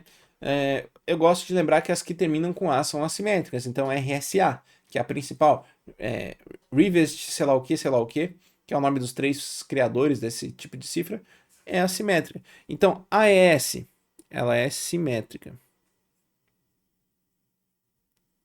RSA é o nosso gabarito, ela é a assimétrica, tá? 10 é simétrica. RC4 é simétrica por fluxo.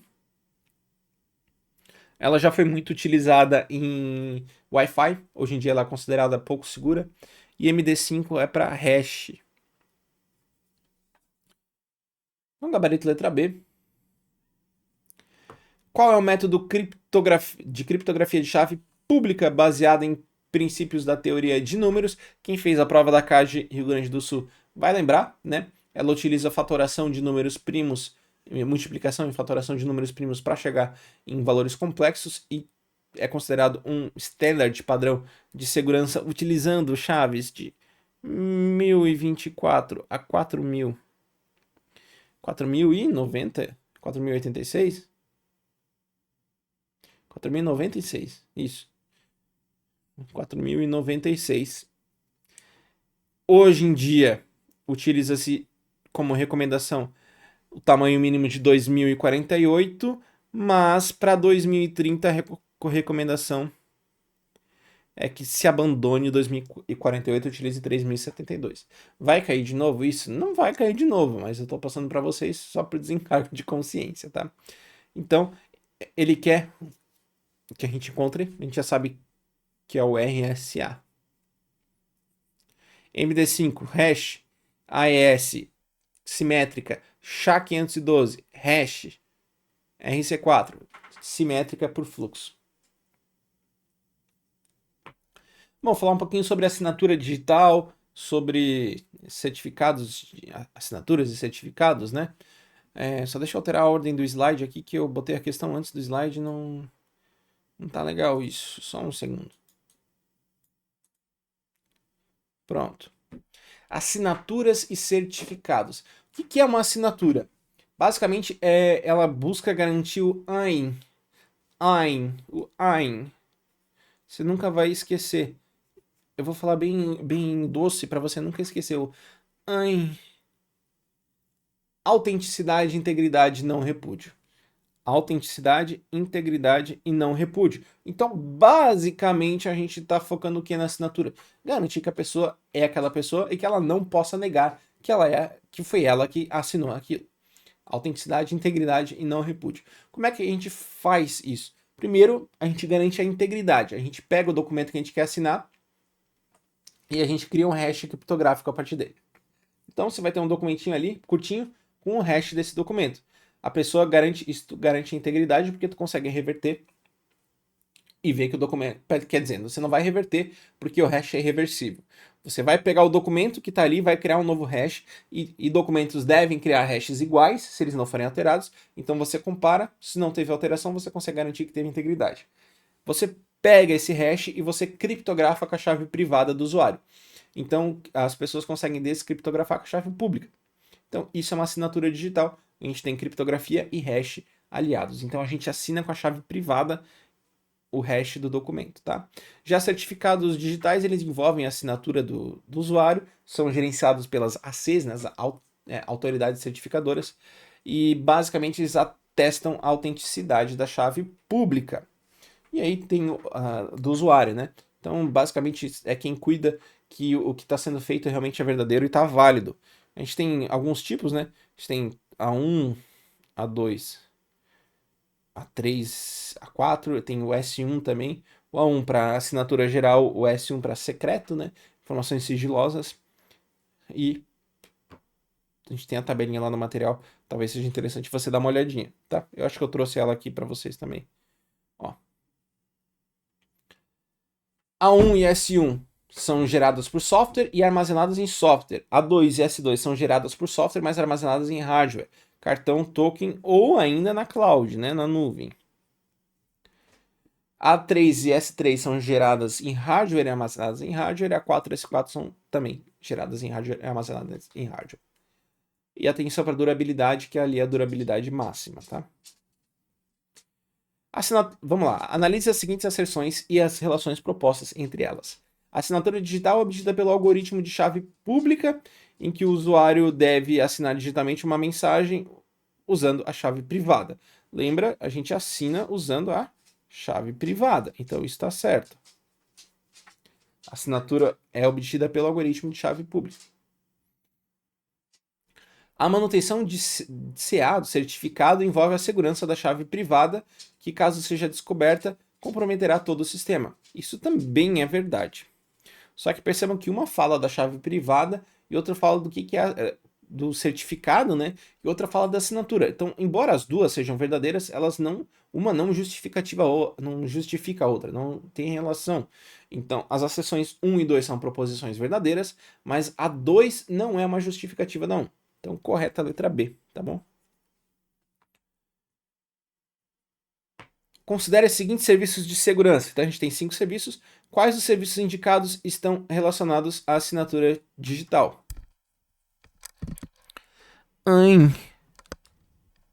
Eu duvido que tu vai esquecer depois dessa.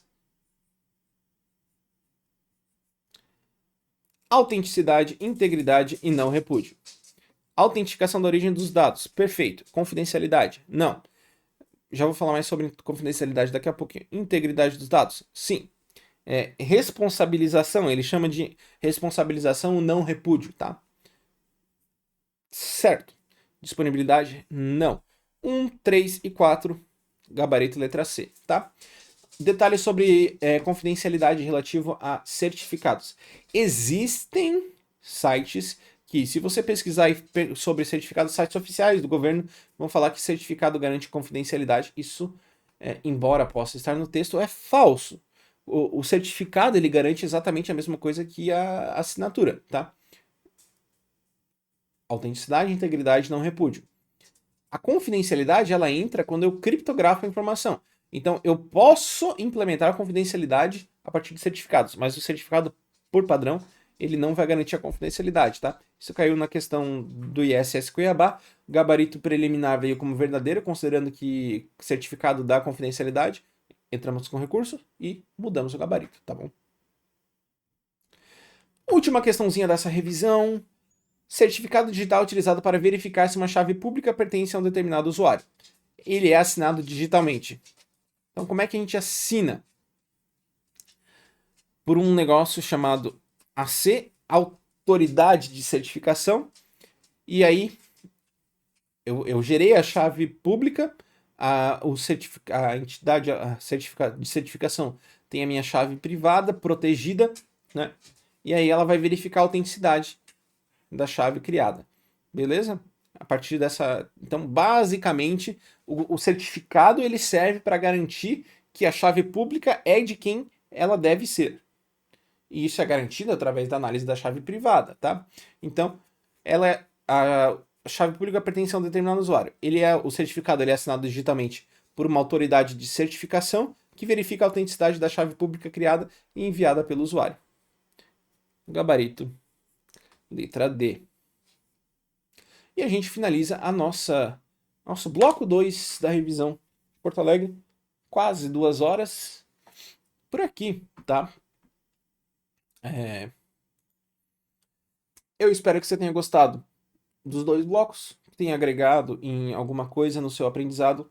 Realmente espero que você vá bem. Fomos bem. Fomos não. Vocês foram, né? Porque eu não presto a prova, eu só ajudo vocês a irem bem. Vocês foram bem na prova de Cuiabá, 4 entre os 10 primeiros. Foram bem na prova da CAGE, já sei que a gente está com o segundo colocado no olho na vaga. Então vamos brocar essas vagas em Porto Alegre também. E desejo toda a sorte do mundo para vocês. Realmente espero que vocês tenham gostado e tenham agregado no aprendizado. Vejo vocês no próximo concurso fiscal. E até a próxima.